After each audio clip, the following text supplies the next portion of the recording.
Geng, sini. Nampak? Hari ni kita ada banyak kereta penuh full house. Memang hari-hari macam ni lah dekat Transmatic. Kita ada BMW, ada Mercedes, BMW, depan ni Mercedes, tu BMW, dekat belakang tu ada BMW lagi, dekat luar ada Q BMW dengan Mercedes lagi, Audi pun ada Q juga kat luar. Memang betul-betul full house lepas raya ni. So dekat sini memang banyak yang ada yang repair dekat bahagian gearbox dia, ada yang check in kat bahagian enjin, ada yang servis, ada yang major repair. Dekat belakang sana ada yang repair aircon, ada juga yang repair gearbox juga kat belakang. Dekat sini ada yang nak check coolant leaking. Dekat sana macam-macam lah yang kita buat dekat sini kan.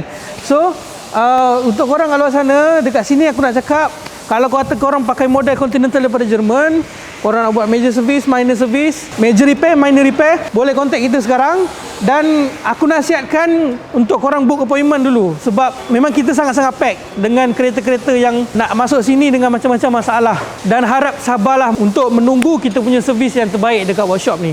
Okay? So untuk korang kat luar sana, kalau ada masalah Continental, contact kita sekarang di Transmatic Automotive, Seksyen 15 Shah Alam. Kita buka daripada hari Sabtu sehingga hari Khamis. Hari Jumaat sahaja kita cuti. Weekend pun kita buka. Okey, jom. Ciao.